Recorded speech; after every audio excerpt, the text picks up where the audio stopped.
as the Scarecrow, and these other guys, they start they start firing rounds at him too. I mean, they fucking unload like 21 shots into him, and they kill him.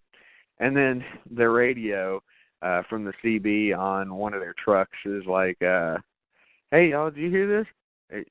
Apparently Mary Lee's alive, and Bubba saved her." And they're like, "Oh fuck." And they just realized they murdered this dude. So Hazelrig, being the asshole that he is, he takes a pitchfork out of his truck, and he puts it in Bubba's lifeless hands to make it look like, he were attacking them with a weapon, which I'm not really sure how he could do that while he's basically posted up on a cross. But, whatever. I'll just let that be. So now we go to court because these guys are...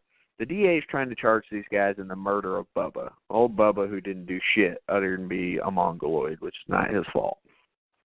Wonder if there was inbreeding in that family. Maybe, I'm just saying.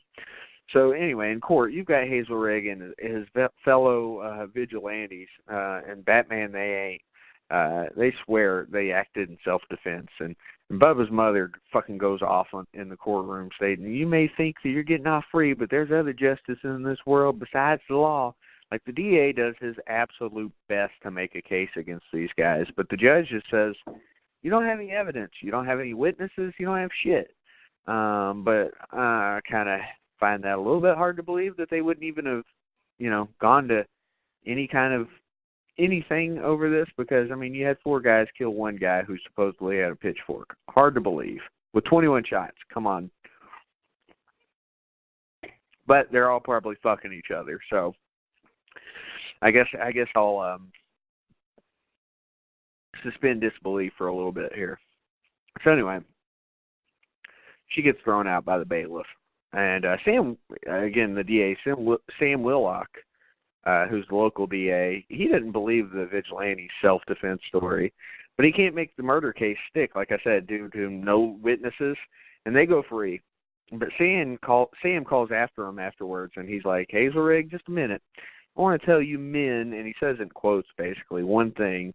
I think you executed that man, and I promise you this.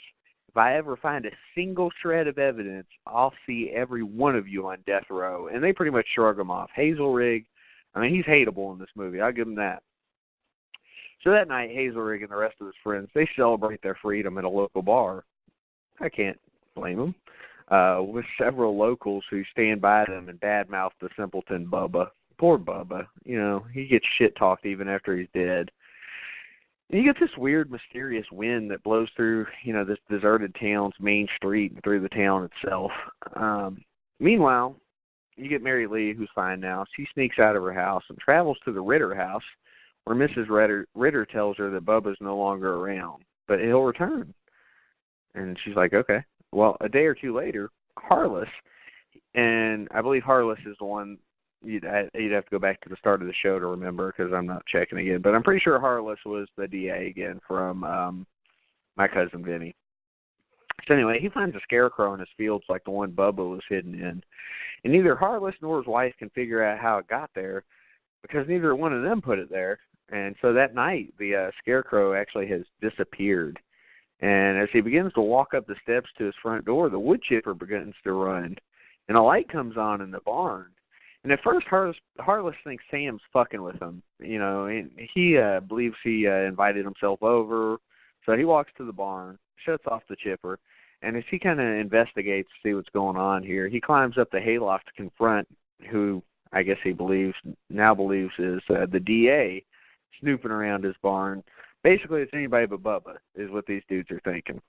So walking on the support beam, he gets the shit scared out of him as the wood chipper, apparently turns on again, and he loses fucking balance. He grabs the cord of the light that's hanging in the barn, and he calls for his wife, but he can't hang on anymore as the sparks from the light shower him.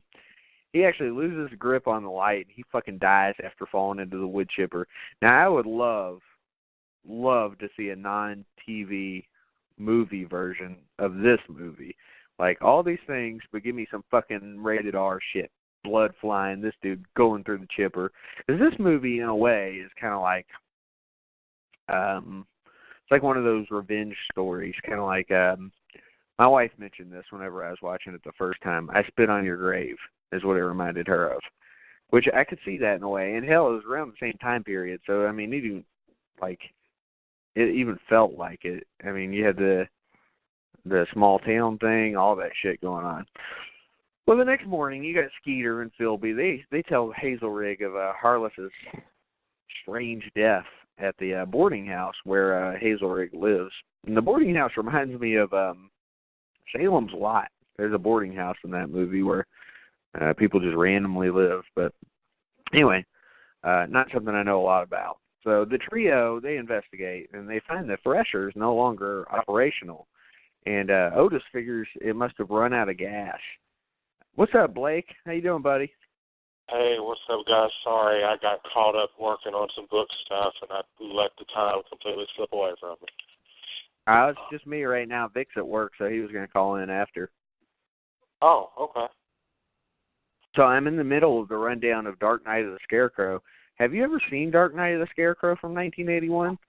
I have, and it has been years, but I remember it being one of the few films that Charles Durning was in that was a horror film. He's not normally known for doing a lot of horror, but this one kind of stuck out to me because it was sort of like, I guess, sort of like a really early attempt at like a slasher, like as far as being more oriented towards something like a Scarecrow. Like that was like one of the first ones I remember. Yeah. It reminded me of, I was saying this earlier, it reminds me of I Spit on Your Grave because it's kind of a revenge story, you know? Yeah, it is, most certainly. I mean, obviously the gore is a little dated because it wasn't. It was a TV movie, too, you know? Yeah.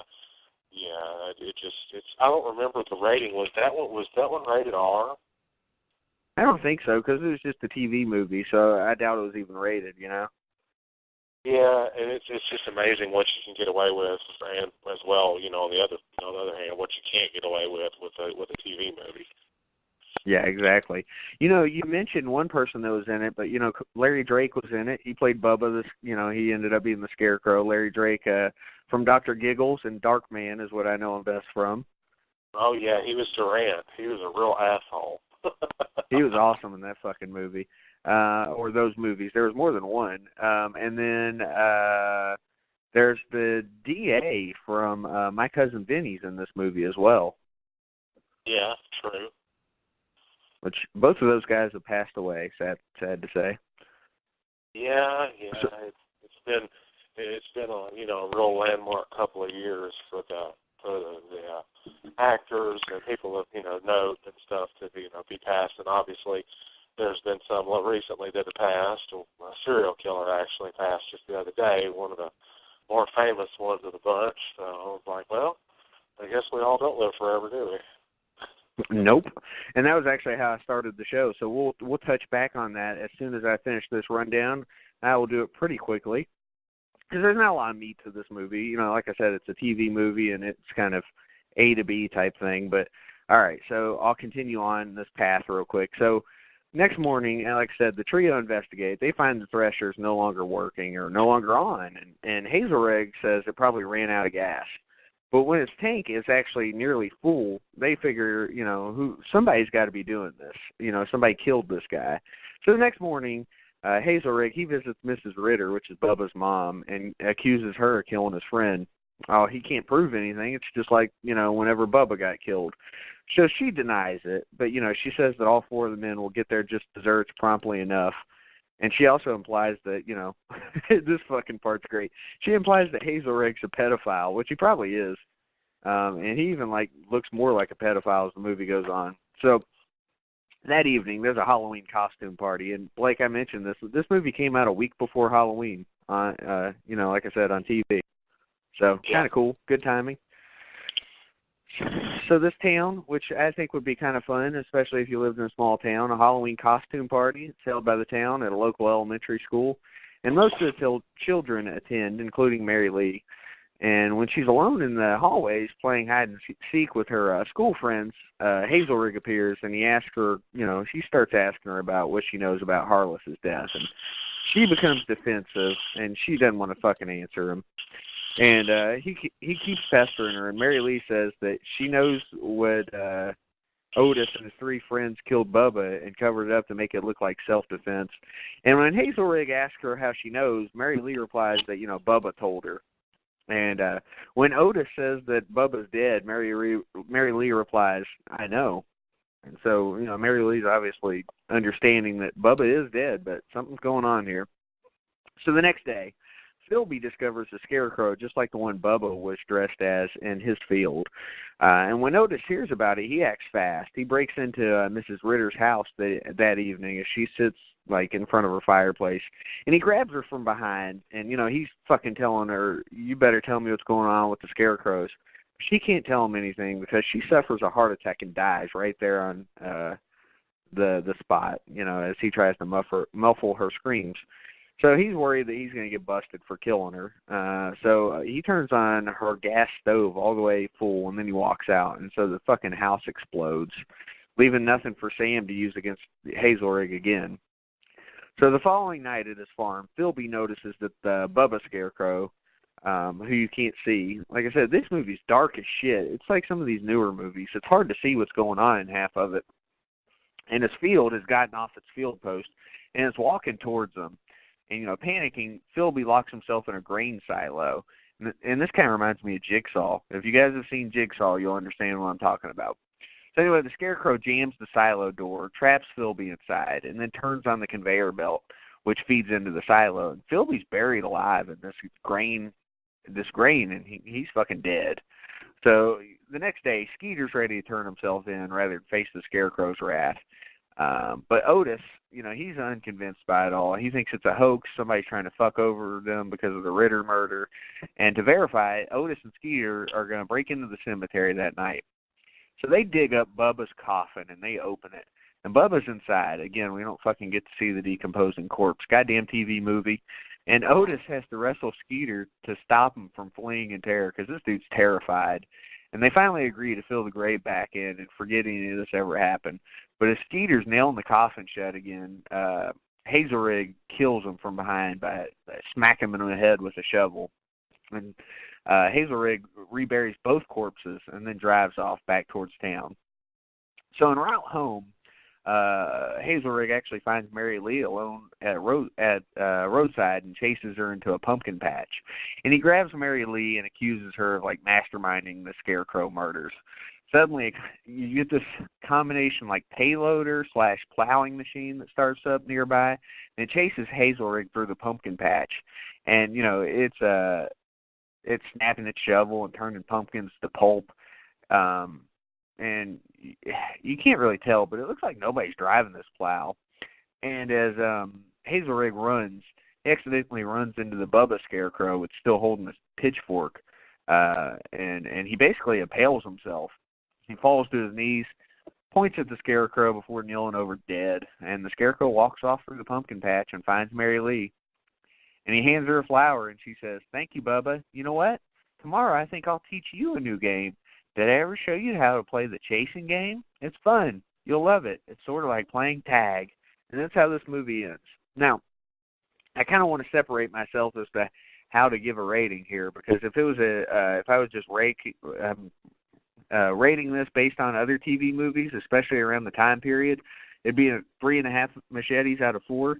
But if I'm just talking about this movie as a whole, I'd give it a high 2.5 out of 4. I mean, it's great, but everything's so implied and just, it's not what we look for in a good horror movie, but there are aspects of it that are great. Like Bubba as the Scarecrow, whenever they find him, is creepy as hell. The concept's creepy as hell. Like I said earlier, I would love to see this movie as an R-rated movie. I know there's some other Scarecrow movies out there. I don't know if they're worth a shit, but I'd love to see this movie with a bigger budget and some blood and gore, and I think it would be freaking sweet. But as it stands, maybe it's one that everybody should see one good time, but, a high 2.5 out of 4 machetes for me. When you're talking about the 80s, you think of blood and gore, and this movie just didn't have it. It was a TV movie, and, it was 9 years before it even came out. So it was really hard to accomplish very much with this movie, but it had its moments and it was worth watching once. So I enjoy it as a good November